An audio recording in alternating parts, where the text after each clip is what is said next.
आप सभी का स्वागत है रवि जॉन फार्मिंग लीडर में। मैं रवि त्यागी, आपका होस्ट एंड दोस्त। मेरे सभी बुजुर्ग और किसान साथियों को मेरा राम राम। तो किसान साथियों, आज हम आए हैं कृषि विज्ञान केंद्र बाबूगढ़ हापुड़, जहां हम डॉक्टर गंगवार से जानेंगे अपने आम की फसल की हम देखभाल कैसे करें। तो चलिए जानते हैं। भुला दे डर, कुछ अलग कर। किसान साथियों, हमारे चैनल को सब्सक्राइब करें और घंटी के बटन को जरूर दबाएं। सर, आपका बहुत बहुत स्वागत है हमारे रवि जॉन फार्मिंग लीडर में। जी नमस्कार। सामने से जो हमारे किसान भाई हमें और आपको देख रहे हैं कैमरे की नज़र से, पहले तो आप उन्हें अपना परिचय और अपने संस्थान का परिचय दें। ठीक है, मेरा नाम डॉक्टर वीरेंद्र पाल गंगवार है। मैं वरिष्ठ वैज्ञानिक उद्यान के पद पर कार्यरत करता हूं और कृषि विज्ञान केंद्र पर मेरा कार्य है। और इसमें मैं चाहूँगा कि मैं अभी नया ज्वाइन किया है आपके जनपद हापुड़ को। जी। तो डॉक्टर साहब, जैसे कि अभी हमारे आम के पौधों में बौर आ रहा है और कुछ जो नुकसान देने वाले कीटाणु या कुछ ऐसी चीज़ें हैं उनसे किसान भाई अनभिज्ञ हैं जी।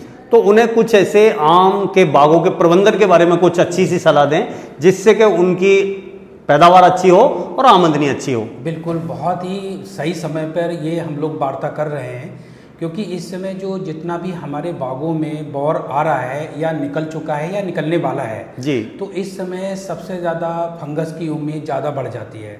क्योंकि पूरे क्षेत्र के हम बात करते हैं तो 8 से 12% ही बौर सेट होता है। बाकी जितना भी बौर है वो नीचे गिर जाता है, ड्वार्फ हो जाता है।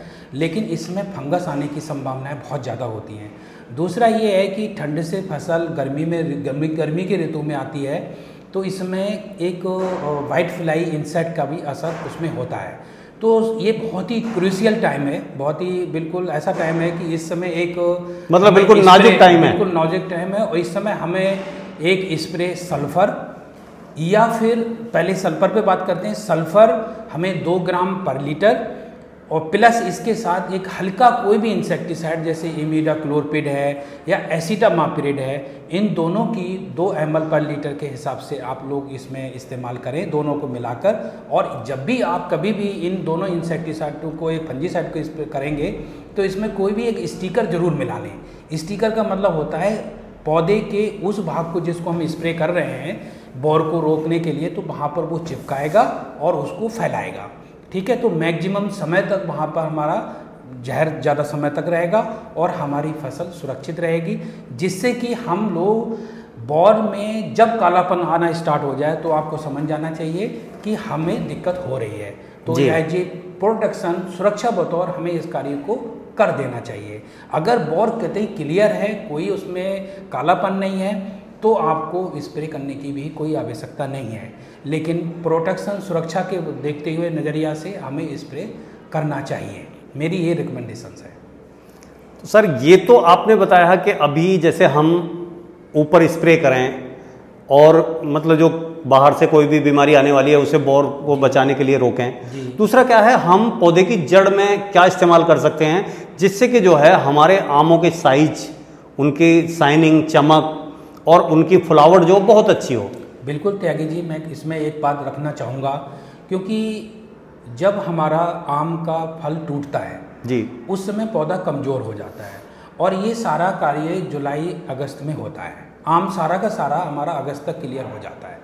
तो मैं इसमें ये चाहूँगा, जब आम टूटता है तभी हमें एप्लीकेशन देनी होती है फर्टिलाइज़र की।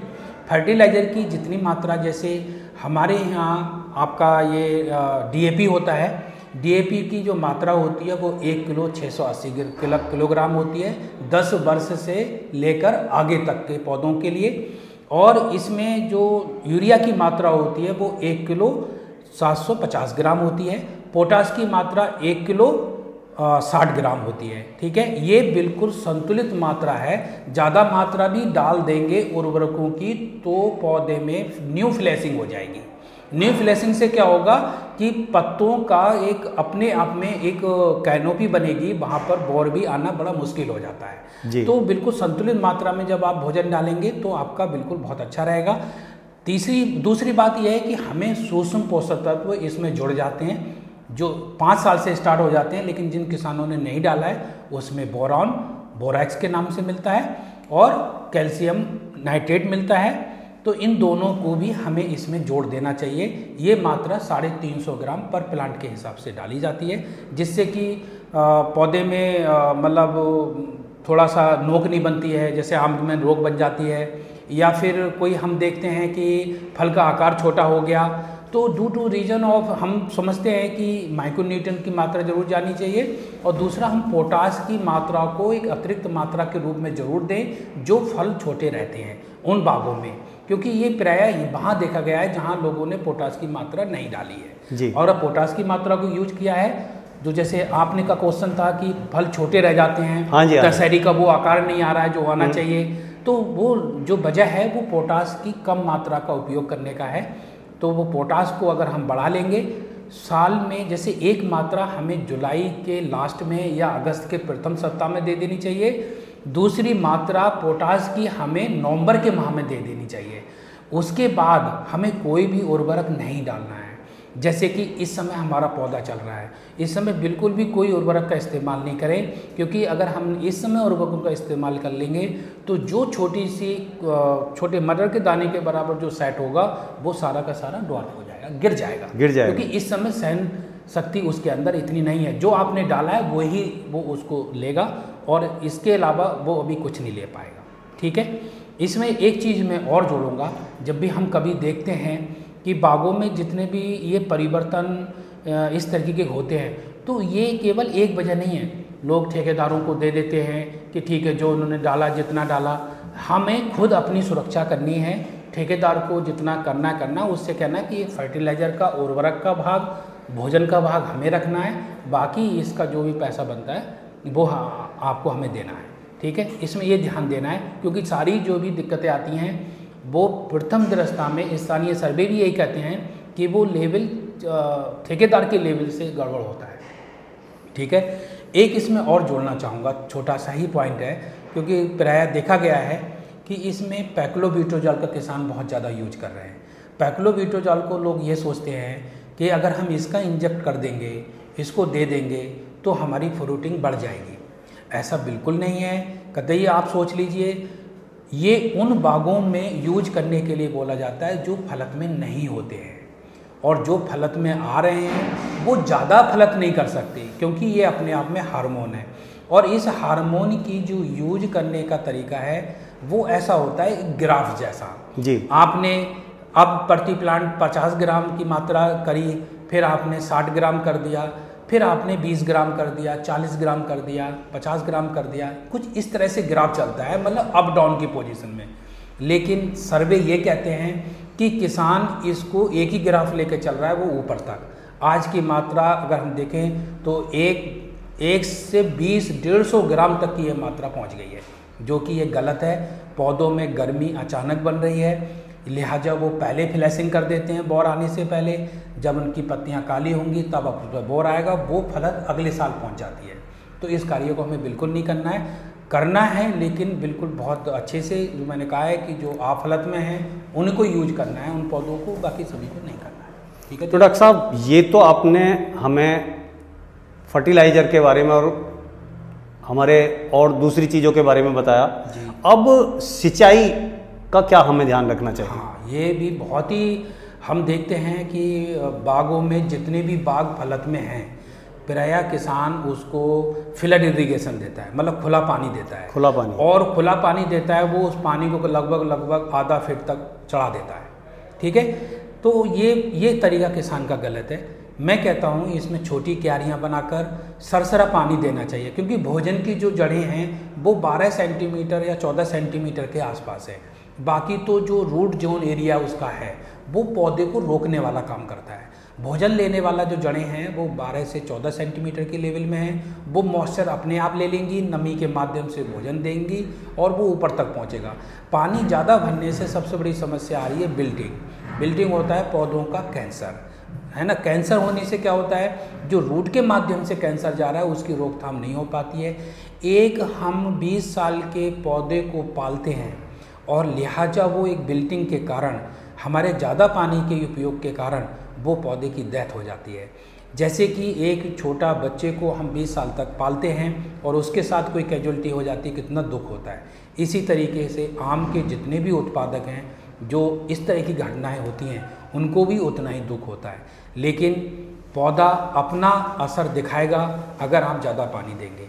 यह भी एक बिल्कुल इम्पॉर्टेंट क्रिया है, सस्य क्रिया है, जिसको हमें पानी का ध्यान रखना है और बहुत अच्छे से सरसरा पानी देना है। भोजन पूरे अच्छे से ले लेंगे, हमें कोई दिक्कत नहीं रहेगी, पौधा बिल्कुल सुरक्षित रहेगा। और हम ये भी देखते हैं कि ठंड में सोचते हैं लोग, ठंड पड़ रही है पानी नहीं देना है, ये बिल्कुल गलत सोचते हैं। हमें ठंड में भी सिंचाई करनी है और सिंचाई हल्की करनी है, क्योंकि वो बाग रहते हैं जिनमें छाँ रहती है, उसको नमी को आउट होने में बहुत समय लगता है, तो हमें ठंड में भी पानी देना है। ये ठंड हमारी जो स्टार्ट होती है, लेकिन नवंबर के लास्ट से लेकर जनवरी तक हमें कम से कम 2 सिंचाई कर देनी चाहिए, वो हल्की सिंचाई कर देनी चाहिए, क्योंकि ये वो समय है जो बौर बनने की पोजीशन बनती है। और बौर के समय सिंचाई बिल्कुल नहीं करनी चाहिए। जब बौर निकलने की पोजीशन में हो, सिंचाई को स्टॉप कर देना चाहिए। सारा बौर निकले, बौर में जो 8 से 12% जो बौर रुकना है, उसके दाने मटर के बराबर के दाने सेट हो जाएं, उसके बाद आप उसमें सस्य क्रियाएँ पानी दें। खाद बिल्कुल नहीं देनी है, पानी देना है बस। उसके बाद आपका जैसे और बड़े कंचे के बराबर हो जाता है, फिर पानी देना है। तो ये क्रियाएं करती रहनी है। लेकिन इसमें थोड़ा सा भाग हम इंसेक्टिसाइड का भी जोड़ना चाहेंगे, क्योंकि कभी कभी ये देखा जाता है कि लोग हायर इंसेक्टिसाइड को हैवी, जैसे फिप्रोनिल टाइप हैं, BPMC है, डेलीगेट है, ऐसे इंसेक्टिसाइडों को यूज कर लिया जाता है, तो वो बौर सब नीचे आ जाता है। उसमें मुश्किल से 4 से 6% ही बौर सेट होता है, लिहाजा वो किसान की आमदनी वहाँ मारी जाती है। हमें सेट करना है 8 से 12%। तो ये जो गैप है 4% का, ये बहुत बड़ा गैप है। लगभग आधा जो हमें मुनाफा कम हो रहा है, अगर हम इस सेट को और बढ़ा लेंगे तो ये उत्पादन जस्ट डबल की तरफ इशारा करेगा। और यही किसान यहीं पर दिक्कत आ रही है कि वो लोग बौर के समय हैवी जितने इंसेक्टिसाइड है उनका यूज कर लेते हैं, और वो बोर सेट हमारा बहुत कम हो पाता है। डॉक्टर साहब, आपने जो है हमारी आम की फसल के लिए, मेरे किसान भाइयों की आम की फसल की इतनी अच्छी बात बताई और इतनी अच्छी जानकारी दी, उसके लिए आपका बहुत बहुत धन्यवाद। धन्यवाद जी। तो वीडियो को लाइक करें, शेयर करें, चैनल को सब्सक्राइब करें और घंटी के बटन को जरूर दबाएं। ये वीडियो देखने के लिए आप सभी का बहुत बहुत धन्यवाद। मैं रवि त्यागी, रवि जॉन फार्मिंग लीडर से।